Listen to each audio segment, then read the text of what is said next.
Hello and welcome to another episode of R&R's Ask the Expert. I'm Kayla McGowen, editor-in-chief, and today we're discussing empowering restoration businesses through collaboration and strategic growth.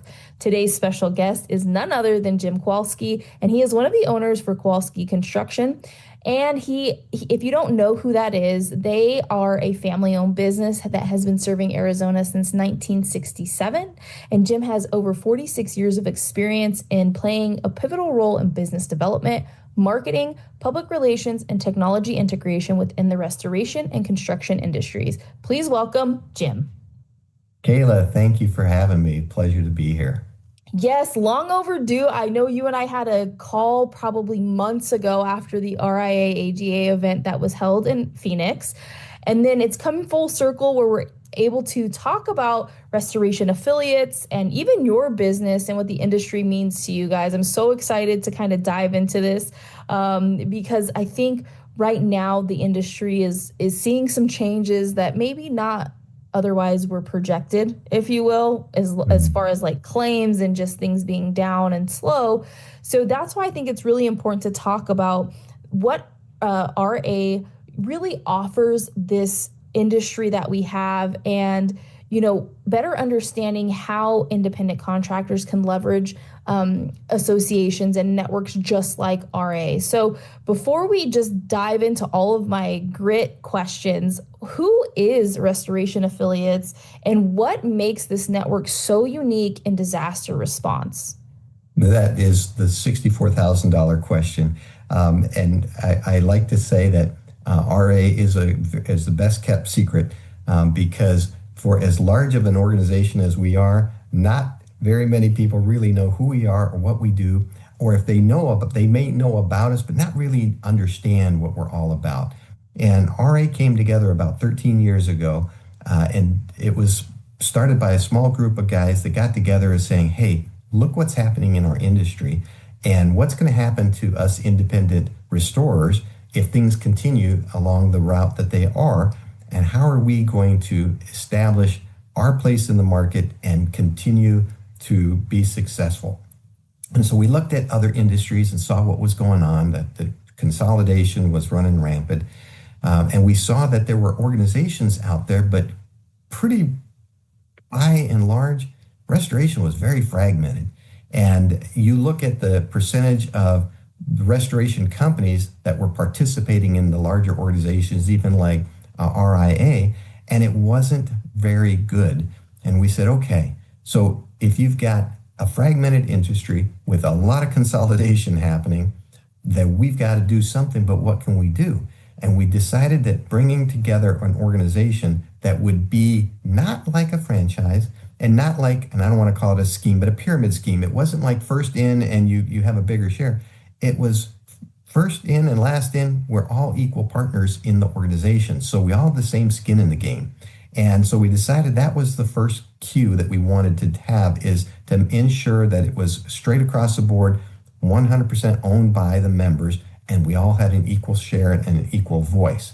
With that being said, we recognized that pulling us together would provide some opportunities that we could provide for membership, because we all have our own businesses to run, and yet we're all trying to work under the RA umbrella. And so if we can't bring value to the individual businesses that own the organization, then we aren't going to be able to succeed. So being able to co-op purchasing and benefit from bigger buying power of a bigger organization was important to us, so that we could, again, benefit the individual members. Resource sharing, talking about being able to expand to meet the needs of the disaster, whatever that might be. We recently had some flooding here in Arizona. I never thought I'd see the day when we had so much flooding. We were all over the news, and I had our other RA companies calling, going, what is going on down there? We didn't know ourselves, right? This was a brand new experience for us. And we had to reach out to our partners and say, guys, we are totally undermanned for this. We don't have enough resources. We don't have enough manpower. We don't have enough equipment. And this is sort of new to us because we don't get these events here in our market. So we're not even sure how to best go about handling something like this. The outreach was unbelievable. The support, so many companies offering to help send people, send equipment, and provide resources, even remotely, to us to help us kind of be able to provide the most service that we can to our clients that were in desperate need. And that was so overwhelming that we couldn't even respond to all of the outreach. And so it was just amazing how everybody pulled together. And the ability to share best practices with companies that you know very closely and understand, so that you're getting good information, not just suggestions. Hey, why don't you try this? Here's an idea. I heard about this. Maybe you should try that. These are companies that already employing the ideas that they're suggesting, and then you can see that it's successful. And now we're all different. We're all independent. We all have a little different makeup, but you can take bits and pieces from the different organizations offering to help you, and then make a plan that's best for your own organization and for your situation.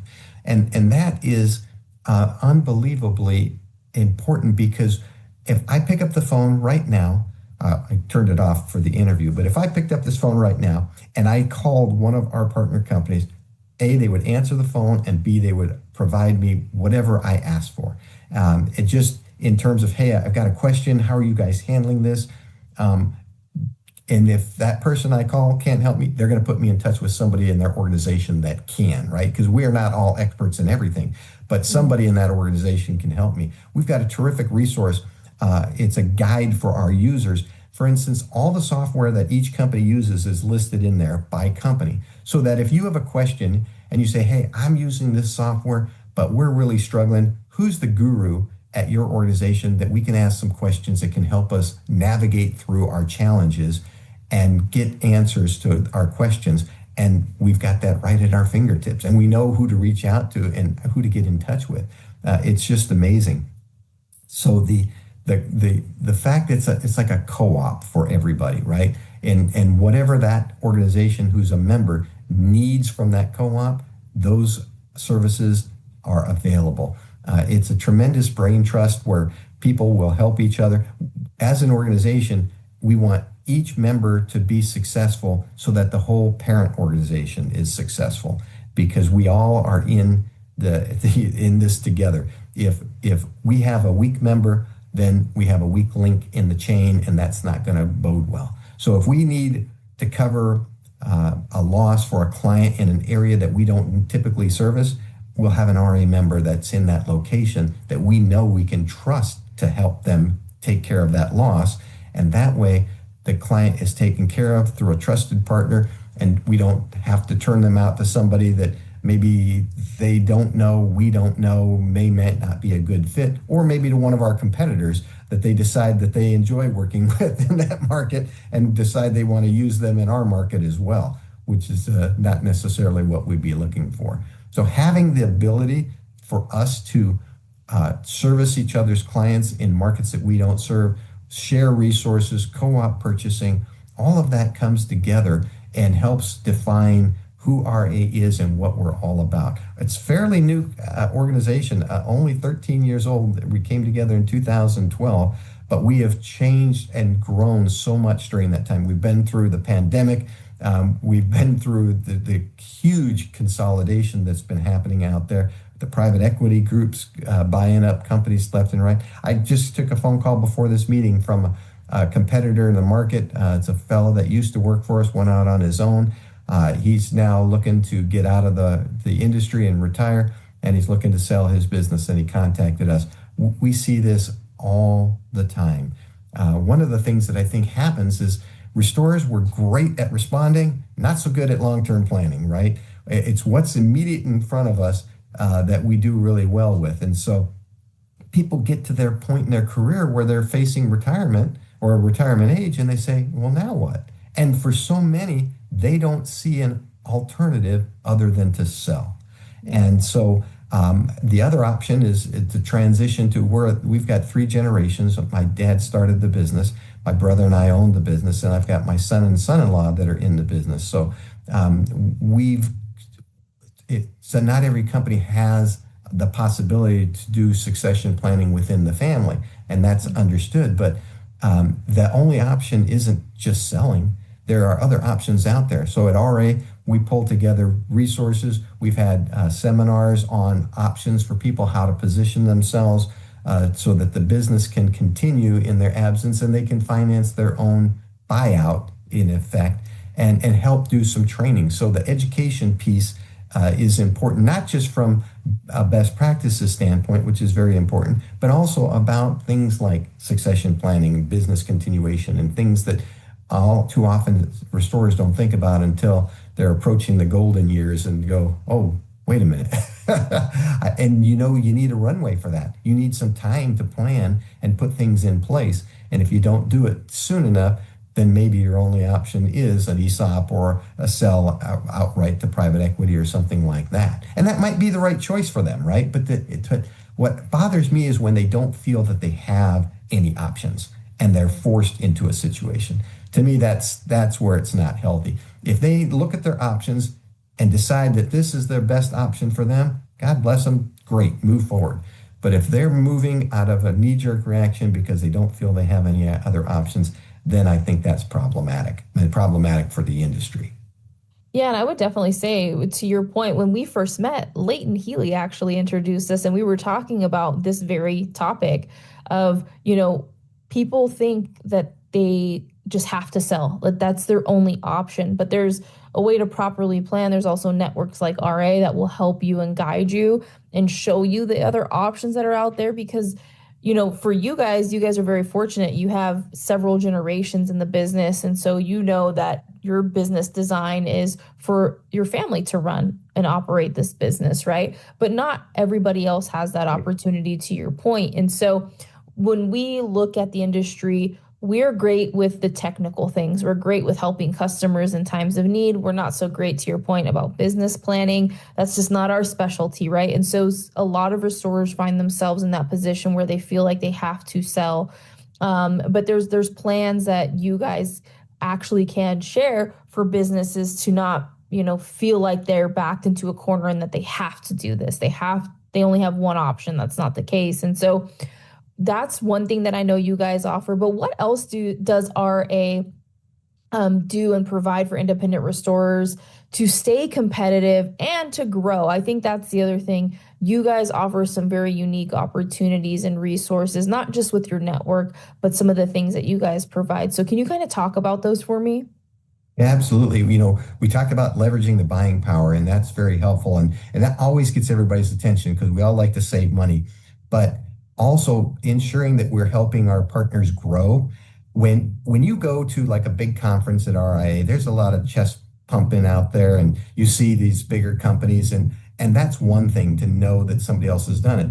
But when you have a partner that you know and you are familiar with their operations and you've met their people and you see them growing and you see them being successful and scaling, and that all of a sudden becomes real to you, right? It's like, wait a minute. And then to be able to go to that company and say, what are you guys doing? How are you able to do that? What is it that you're doing? And by being involved in an organization like us, we only have 39 members, right? So it's not huge, but of the 39 members, there's 131 locations and 3,800 people employed in these organizations. So there's a lot of opportunity there.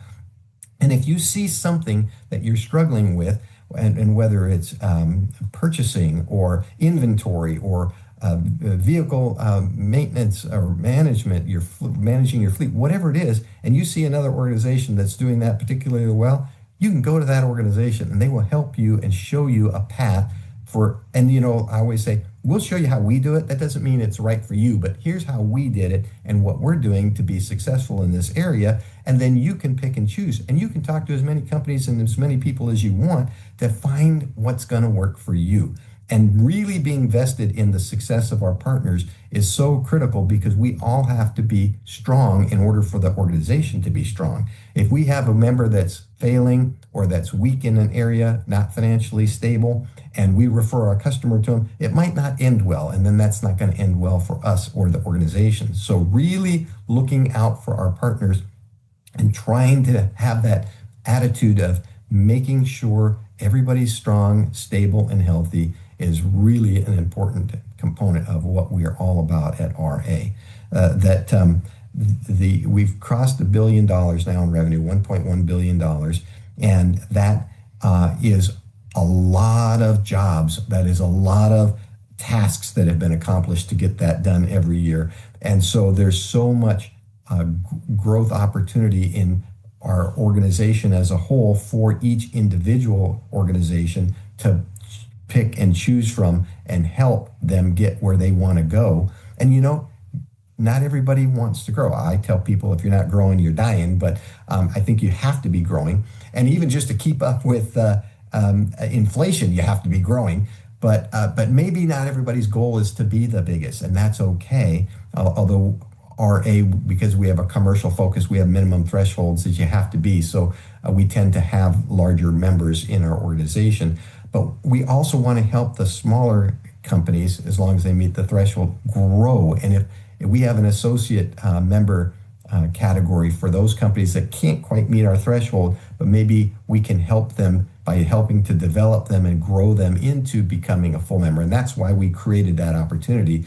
Is they're a good company, maybe they're in a smaller market, maybe they don't have the opportunity, just haven't been able to grow to where they could become a full member. Maybe we can help them get there. And so we have 2 associate members in our organization that we're trying to help grow to become a full member, and be able to get to where they want to be. And we're, as an organization, helping them to do that. Well, and I would say too, to your point, you guys leverage your resources internally and all of your members, which is very unique because we were talking about this earlier. I think our split is 70-30 with independent contractors, the majority, and then our bigger franchises with the minority, right? And so we need to make sure that we're taking care of the independents just as much as the franchises are taken care of. And this group in particular is just that, right? It leverages all of the independent contractors who have processes and procedure, lots of experience and resources to help build others up. And right now, we know the industry is a little rocky, if you will, I guess is a nice way to say it. Claims are down, deductibles are up, premiums are up. And so that affects us and our business. And so leveraging a community that has seen some of this before and has processes or things that work in place of seeing this type of lull, if you will, makes a huge difference. You're still able to grow your business. And having those thresholds, I think, are really important too, because your members at one point were a smaller group, Right. right? And Right. so it does have the feeling of, okay, if you've gotten there, we can do it too. And for your associate members, you're helping them get to that point to where now they can actually help people in the long run, right? They'll become a member, and there maybe have associate members that need help, and they can say, hey, we were in that boat too. Yes. You We know, all had to start somewhere, right? we did. Yeah. We all had to start somewhere. And so that kind of brings me to why partnerships are so important in this industry, not just with RA, but just this industry as a whole. And, how does RA facilitate these types of connections to make them not just a connection, but a partnership? That is so key. I always like to say a prophet is never accepted in his own town, right? So we would go to these meetings and conferences, and we believe bringing your staff is so critical, because you can come back and you say, got a great idea, and here's what we heard, and you're all excited about it, and it falls on deaf ears, right? And that'll never work here, that'll never work there. And then you start bringing your own staff, and they start talking to other people. You can tell them the exact same thing, and it won't have the impact as somebody else from another market that tells them that. But that's part of just the way that it works, right? And they come back, and then they're all excited about it, and they also now have strengthened their network, right? It's that I tell people to come to our organization. We have a fairly large organization. And I said, there's a lot of people here that you can come. So when I do orientations, you can ask a lot of people here for information, and there's a tremendous amount of talent and a lot of experience here. However, we had a fella on our morning huddle this morning. Today was his 28th anniversary with the company. So not only does he have a lot of industry experience, he has a lot of experience here at Kowalski, and he knows us inside and out. You can ask him questions, but Beyond that, we've got 3,800 people in other organizations. We have so many people that are doing the same job. I've got, like, my purchasing department. We have three people that are my purchasing people, and then the people that work under them. I said, there's three of you, but look at how many purchasing people there are in all of the organization. If you have questions, you can reach out to. Just recently, we received an urgent email that came across from one of the RA partners that there was a fraud on one of their accounts from one of the big box stores, and they reached out with what happened, how it happened, and what they did about it. And I shared that with my team, and then my purchaser came back with information I wasn't even aware about what had happened to us and how they caught it and how we stopped it and what could be done about it. And things like that, that, you realize that we're not in this alone. We're not the only company facing these hurdles and these situations. There are other people out there. There's somebody else doing the exact same job I'm doing, facing the exact same issues and challenges. And that person is motivated to try to help me overcome my challenges. And that is so powerful, right? And being able to partner with somebody beyond just network. And there's a big difference there. Knowing that if you have a question, you're going to get straight answers, and then being there for somebody else when they need it. Because all of us are an expert in some area of what we do, and probably an expert in what we do in some ways. And just knowing who those people are and being able to leverage them to get the help that you need, and then turn around and help others. Because I've never reached out to help somebody that I didn't get a reward myself, right? Just that strengthening my experience, or being able to talk about it or walk somebody through. And I've always received that. So it's an amazing thing to be able to help somebody. I always feel like I walk away with more than I provided, right? And you're there to provide, and you do, but you always come away with something. And you come back with, hey, I picked up some new ideas, new concepts to share with the team and spread that. And so you can't help but become better by helping others. And when you have a tight-knit group like we have, all focused on helping each other, everybody looking out for each other, it's a great environment to be in. And I would definitely say, to your point, this opportunity helps every single position within your organization, right? Because this is a network that is going through the same processes and procedures as you are. Their chances are they have the same type of positions in their organization, or when they're growing and they have that opportunity to add said position, they can actually leverage the network and say, hey, we're thinking about adding this position to our business. How did you do it? Right. So it's not just about problem solving. It's also about, the opportunity to grow your business and implement things that have already been tested and proven, or tested and changed to work for business. And I think it's very interesting, to your point, where you learn something from every interaction. Not even if you're the one that is being asked the question, you actually learn as well, which is great, because in this business, you have to have that, student hat on, if you will, for every single interaction you have, because every conversation you have, you do take something away from it. And I think, to your point, you said my team even taught me something that I didn't even know, because they're able to problem solve or get ahead of things. And now we can share that and leverage it with the RA community. So you are a member, right, of RA. And so what has it done for your business, Oh, not just with growth and support, but maybe even new opportunities? yeah, absolutely. So we have picked up accounts we wouldn't have been exposed to before. And again, I don't like to highlight that, because I don't want people to be interested in RA because they think that they can get referral work. They can and they will, but I don't think that should be the main focus, right? Because otherwise we just become a referral network.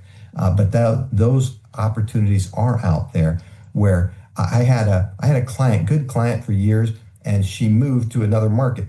I had one of my business development reps in that market reach out to me and say, hey, you wouldn't happen to know this person, would you? I said, no, I know him super well. No problem. Would you do an introduction? I said, I'd be more than happy to.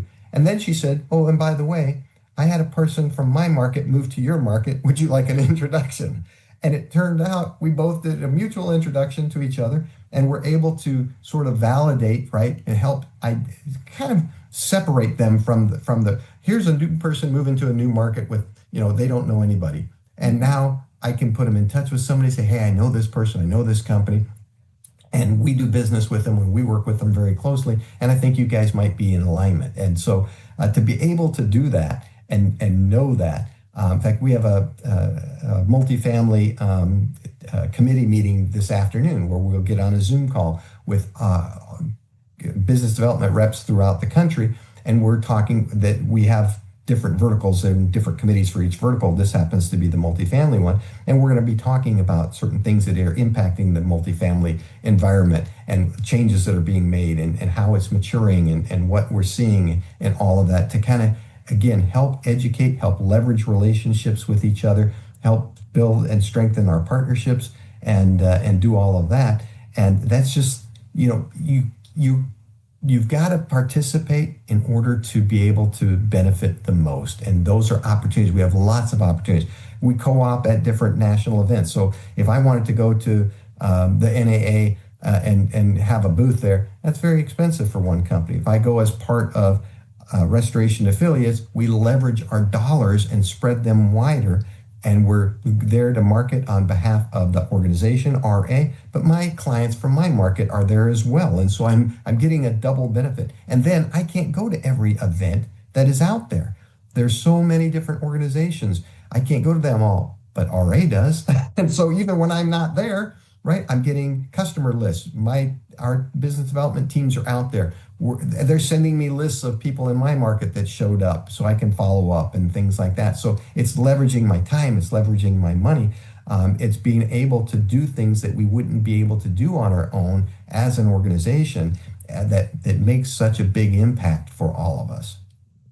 Yeah, and I would definitely say to your point, you are meeting with people across the country and they're seeing stuff that we're not necessarily seeing, and we're seeing stuff that they're not necessarily seeing. So it gives an opportunity to kind of give each other a heads up and also problem solve for the time that we do see what's going on somewhere else in the country. But also, to your point, you mentioned this a little bit earlier. There's been flooding going on the west side of the country.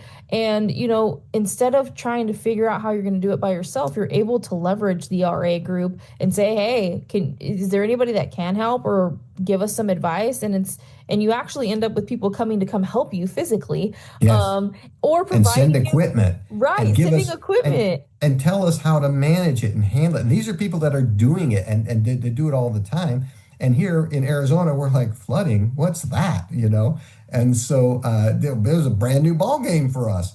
And here's people saying, okay, here's the best ways that we find it, and here's what we do, and sending us all their information is just it's unbelievable because there's nobody here locally that could handle the tremendous volume of work that came in at such a short period of time. Nobody can do it. And so the whole industry became saturated. Everybody was behind. And there's a lot of people in need that needed the services of restoration contractors. And the better we performed, the more people we were able to help, the quicker we could get businesses back in operation and people back in their homes and all of that. And so having a better program really, and then we learned so much from that. We probably will never have another flooding event in my life, but anyways, actually we had two about a month apart, and I was like, you got to be kidding me. The people don't understand how it can flood here with so little rain, but the ground is so hard, it has no place to go, and so it just rolls. We get all that water collecting in the mountains and coming down the washes, and it has no place to go, so it caused quite a bit of damage. We were all over the news. Our partners were reaching out going, what is going on down there? We're like, we don't know. Send help. Yeah. Like, I mean, and I think too, we saw a lot of activity during the hurricane season on the west coast of the country, which Right, generally doesn't happen. I mean, I think at one point I looked and Mexico had 3 hurricanes lined up back to back. And so we're getting the remnants of the storms. Even here in Las Vegas, we flash flood fairly easily. And I know Arizona does too. And, that's like with an hour or two of steady, hard rain, but we've had days of rain, right? Now we're seeing something right, that we haven't seen before. And so being able to leverage the network, but also something that you just said really just made me feel warm and fuzzy was that your partners are reaching out to you because they're in tune with where, the network is right. located and they want to make sure that they're helping you. And so for those listening, really understand that this is a huge network of people who care not only about the network that they serve, their community, they care about everybody who's involved in this network. It's a very unique set of individuals that provide such information, leverage, they partner with you, they care for you. So, to Jim's point, he did reach out, but there was people reaching out to him saying like, "Hey, how can we help? What's going on?" because they care.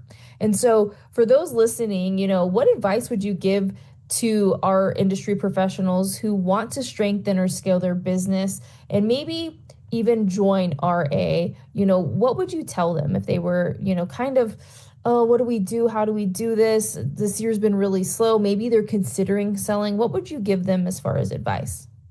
And you said it best earlier, and I'm going to steal this, but you said there's a difference between partnering and networking. And it really is true.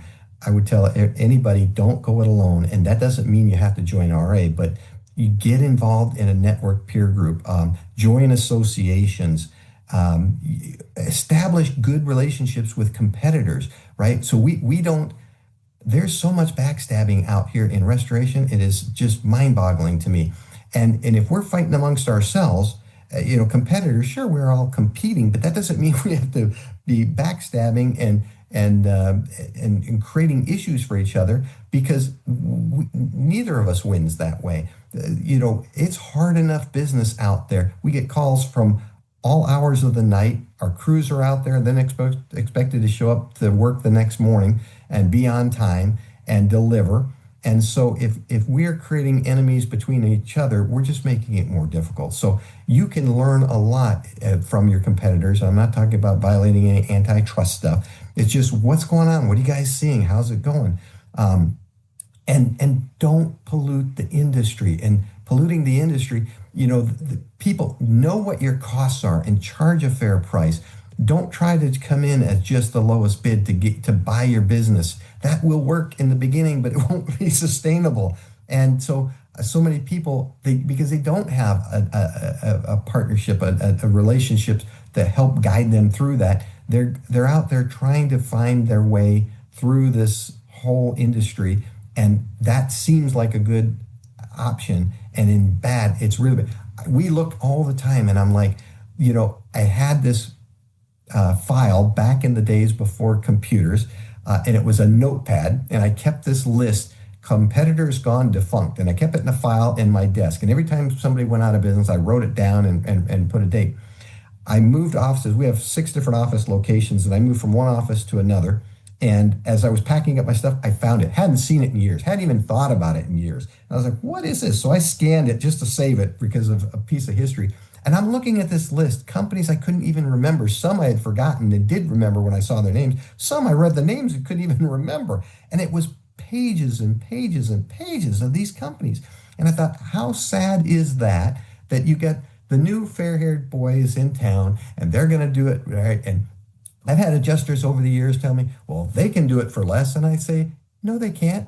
They think they can. They just don't know that they can't. But I know what it's going to cost me to do this job. We're very, very detailed about putting our budget together. We know what it's going to cost. We know what it takes to stay in business. And no surprise to any of the restorers listening to this, but 10 and 10 doesn't cut it. It's not going to make it. I wish our profits were 10%. I know my overhead is way more than 10%. So that's not working in our industry. And if you think that it is, you need some serious help. But when you have an adjuster thinking that's the way that it should be handled, right? And so polluting the industry is doing practices that are not good for the industry. I've had adjusters come to me and say, well, this is the way the other companies are doing it. That doesn't mean it's right. We've got to do what's right, even in the face of charging less, cutting our prices, cutting our margins. When I've had adjusters ask me, well, can you do it for 10 and 5? I'm like, I can't even do it for 10 and 10. I can't do it for that. If you're talking on a cost basis. And so be a good steward of the industry, get involved and participate and develop relationships that are committed to helping you be successful, because so many people are doing it wrong. And if you're trying to do it and go alone on your own, it's going to be a long, rocky road. Not that it can't be done. There's a lot of people back in the day because we were so fragmented and didn't have the resources available for people. Your organization, for one, helping people. Get these, sign up for the newsletters, get the magazines, read them, learn from the other people, see what's going on out there, and do your best to try to follow the best practices and not just what you think will get you the business or keep your doors open, because in the long run, that's a really poor strategy. But unfortunately, it's so employed by so many organizations out there just trying to keep their nose above water and eke out a living. And in the end, like I said, I've got a file full of companies that didn't work so well for. Well, I was going to say, when we don't talk about the things that we're seeing and it's affecting us and our bottom line, or businesses are closing, we need to come together and start holding ourselves accountable, to your point, right? Because I think a lot of people talk about 10 and 10, and, is that even realistic? And to your point, no, not really, right? It's not. And so, we need to openly discuss that and bring that to attention. And even if you're a competitor in a market, at some point, you're going to have to leverage your competitor, right? At the end of the day, our goal is the same: take care of our consumer, provide the best service we can, and get them back into a state of sense of normalcy, back in their business, back in their home. And so, yes, we're competitors, but I also think that it's a friendly competition, essentially. There should never be any type of aggressive competitiveness, because we're serving the same community, right? And so I said all that to say is, partnership is so important in this industry, not just with your competitors or other companies, but with your actual customers too, right? Because at some point your customer is going to reach out and you're going to say, hey, actually, I can't help you, but I know somebody who can. And that somebody needs to be reliable. And so when we start holding each other accountable, we will see trends change. To your point, Jim, people that you're talking to, such as adjusters, saying, well, I know somebody down the street that can do it cheaper. They might think that they can do it, but let's see if they're in business in the next 5 years, right? And you're so right. It's with your staff, with your suppliers, with your subcontractors, win-win partnerships. It has to be that way. Do the right thing, and if you focus on that, eventually, might not be tomorrow, but eventually you'll get to where you're trying to go. And so you're absolutely right. That's what it's all about. You can't go in this alone. You need the support of your staff. They have to buy in the big picture. They've got to be on board. And if you don't bring your suppliers and your subcontractors along, they represent your company as well. And so even as much we self-perform a tremendous amount of work, but we're always using other subcontractors. We have our own electrical department, but not many people do. But we use HVAC companies, right? We use plumbing companies. And so you've got to have a relationship and a partnership with those companies so that they are understanding what your mission is, what your objective is, what your goal is. And if they're not in alignment with that, it's just not going to work. And the same thing with your staff. There's a lot of people that you could bring into your organization. If you need your hire and they aren't in alignment with how you do business and your culture, I tell people our culture is our culture. It's not right or wrong. It just is how we kind of operate. And if you don't fit that culture, you're not going to be successful here. And it doesn't make you a bad person if you don't fit our culture, right? It just means that the fit isn't there. And so Saturday, I celebrated my 45th wedding anniversary, right? And so I sit there and I think about that. It's like my wife and I, we have our differences, but we're a team. We are a partnership.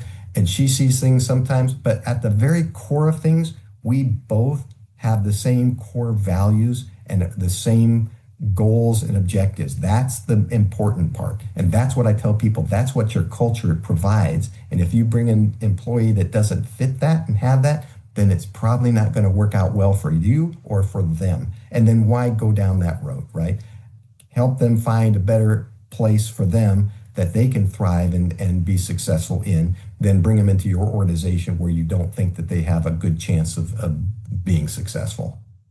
Well said. And also congratulations to you and your Thank you. wife for hitting 45 years. But I would also say too, to your point, if there isn't a fit, doesn't mean somebody's right or wrong necessarily. It's just not in alignment with where your business is or where their personal values are. And so, for everybody listening and you've made it this far, there's been so much great advice here and the importance of just, building partnerships, but also understanding that success in this industry is long term. It's a long term strategy. It's not overnight, to your point. And I think that right now we've had a couple of very unusual years that we don't usually see. I mean, especially in the claims world, and then there hasn't been Yes. any hurricanes. So just remember, in business and in life, you're going to have periods of great success, and then you're going to have lull periods, if you will. And we're just in one of those right now. But while we're in one of these periods, you need to leverage, um, opportunities like RA and other associations and organizations in our industry to help you grow even during times that are slow. So thank you, Jim, so much for joining us. Any last words before we sign off? Kayla, always a pleasure, and I have to thank you for all that you do for the industry. Your insight and your background really helps the restorer community by leveraging all that you've learned, all that you gather, all that you do to help us be a stronger and a better industry. We are still, I think, as infants in our industry. I wouldn't say we're even near teenage yet, maturing years, but with the good organizations like RIA, RA, and all the work that you're doing, I think we'll eventually get there. So look forward to the day. Yes, thank you so much. It's always a pleasure. And I always learn something when we have these conversations. And for all of you guys listening, we will see you on the next episode of Ask the Expert. Take care.